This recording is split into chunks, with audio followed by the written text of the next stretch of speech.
Here we go. Trigger warning, spoiler alert. What do you say we go away to Margaritaville? You are experiencing a placeholder edition of the Tom Kelly Show. It's Labor Day. The numbers are always lower on Labor Day, but I also hate with the Monday holidays not releasing a podcast because I feel like I've made a commitment to 2 days a week.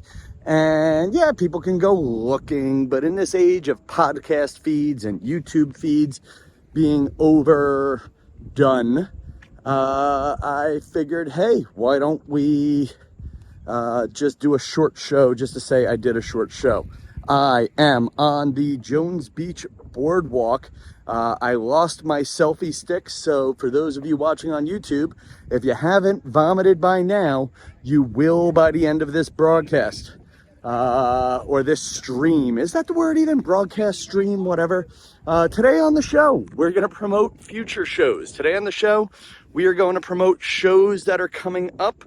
Today on the show, a quick story about Jimmy Buffett. And today on the show, the last 7 minutes of summer. A powerful Tom Kelly memory that will move you to tears. Move you to tears. Oh, did I say Jimmy Buffett too? Jimmy Buffett, dead. And sad about that. I actually met Jimmy Buffett a couple of times. No, I probably have been around him a couple of times, but I remember once. If you guys remember, I used to do a lot of work at the Weeki Wachee Springs Mermaid Park down in Florida. And for whatever reasons, it's now Weeki Wachee Springs State Park. And for whatever reason, somehow the genius of promotions there, a man named John Athanasson, who now does social media and promotions for the whole county of Hernando, he got the park in touch with Jimmy Buffett. Jimmy Buffett came to the park, visited the park, and put some of the Florida mermaids into one of his shows. Yeah, that's the right way to say it. Jimmy Buffett had a couple of the mermaids, including some friends of mine. I know my friend Crystal was in it, I think. I know my friend Stacy was in it. Actually, and I can't remember who else, but he actually brought them on stage. I mean, it was his way. The man loves Florida. You know, the man doesn't just love, the man loves cultural, historical Florida. Not just New Yorkers moving down and raising the real estate prices, Florida. He loves real Florida. So, God bless you, Jimmy Buffett, for that. And then what happened was, when I used to go down there every Halloween and every Christmas, on one of those occasions, his daughter Delaney Buffett was doing a documentary on it. And I forget the name of the documentary, but if you put in Delaney Buffett mermaids, you'll see a short film she did. And I liked it enough. I mean, it went to the New York Film Festival. Oh, it went to the Tribeca Film Festival. So God bless her. It captured some of the power of my favorite mermaids there, the older mermaids, the legendary mermaids, they call them. And yeah, it was a nice little movie. And then I met Jimmy Buffett at The View at some point. And he happened to just be in the hallway. Actually, not even the hallway, the lobby. And I'm like, hey, Mr. Buffett, just so you know, I met your daughter when she was doing that movie.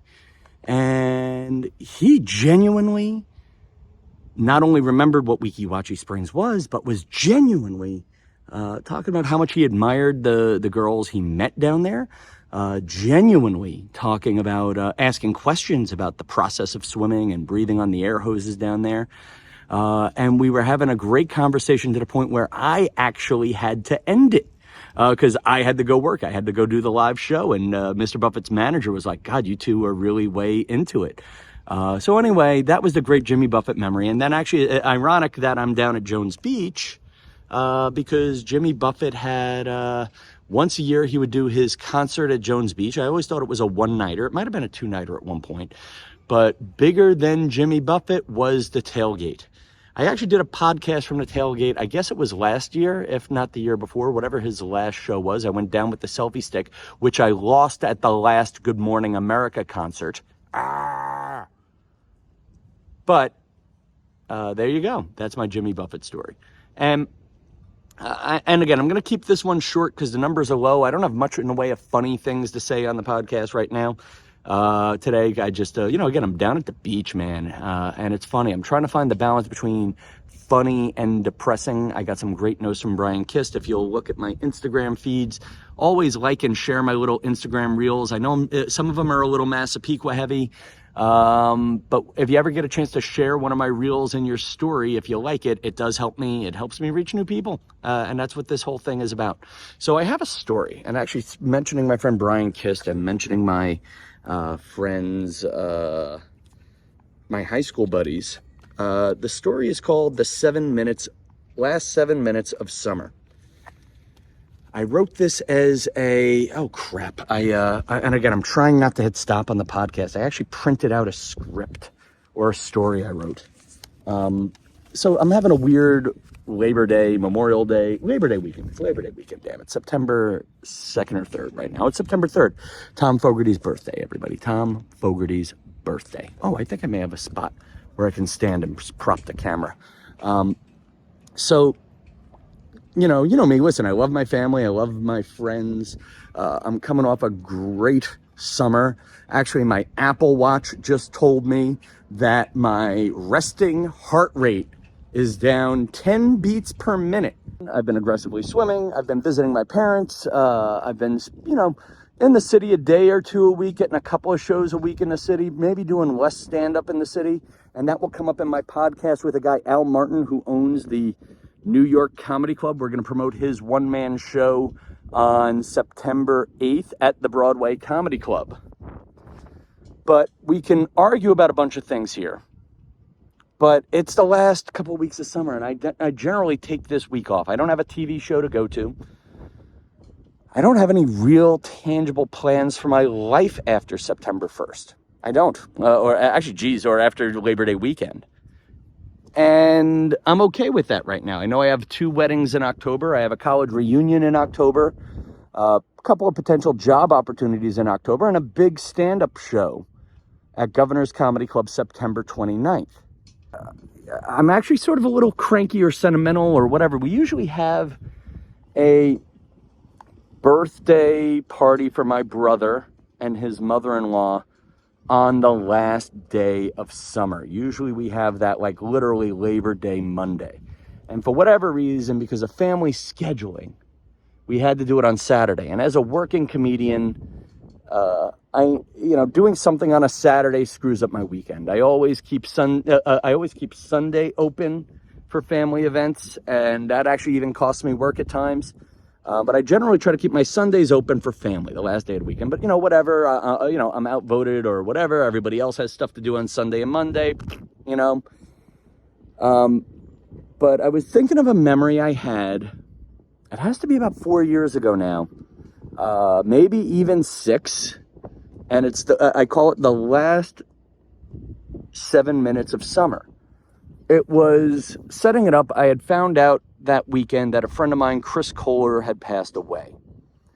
Chris Kohler was a high school buddy, and anyway, it was basically the whole family was down at the family beach club, and I realized I was somehow stuck on the phone dealing with one of my bosses for something, and they were calling me on Labor Day Monday.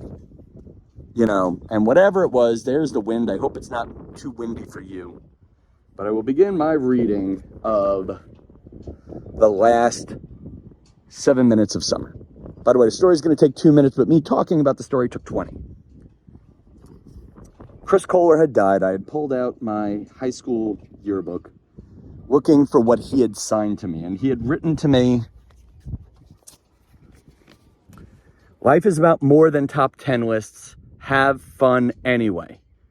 Chris Kohler wrote those words of wisdom in my high school yearbook. They've been in my head all day. Essentially, it's Labor Day, and things are getting busy here. It's the last day of summer. I had to answer a work email. Or did I? I spent today negotiating with cheap TV producers, and then I suddenly remembered it was the last day of summer. My entire family was at the beach, and I was answering my email about a comedy job. What's my idea of heaven? When I die, heaven will feel like the last 7 minutes of summer. I played tag with my nieces and nephews. We celebrated my brother on his birthday. I remarked with my twin cousin Jennifer about how lucky I am to grow older with her and the rest of my family. The beach closed at 7. At 6:53, the beach started clearing out. The grown-ups started yelling it was time to leave, and I screamed out, "No! We still have 7 minutes of summer." Much to the chagrins of my cousins, my sister-in-law, my mom, the grown-ups, and the staff at a beach club, the kids started yelling that with me too. 7 minutes of summer! We were in the moment. We played. As the setting sun shined its golden rays upon us, time stood still.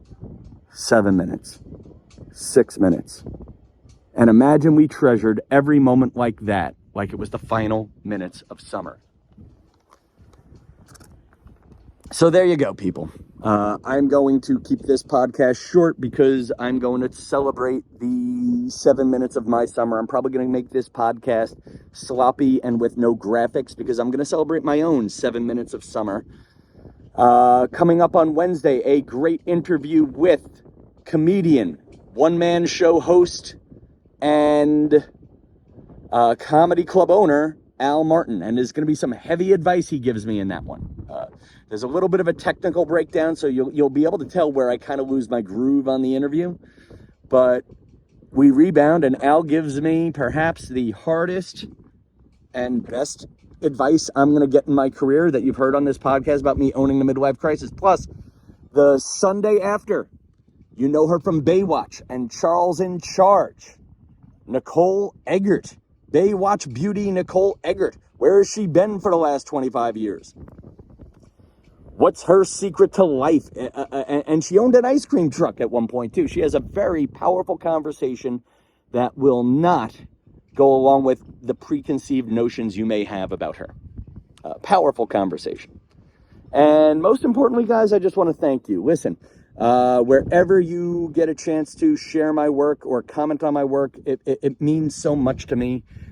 Show love where love can be shown. If you're on YouTube for the first time, I swear the podcast gets a little bit peppier and less depressing than this. But on the other hand, this is the podcast that, owns my midlife crisis. It's a comedian in midlife crisis. Sometimes it's funny, sometimes it's silly, and sometimes it's deep. And I hope that you guys get to enjoy your last 7 minutes of summer. Good night, Jones Beach.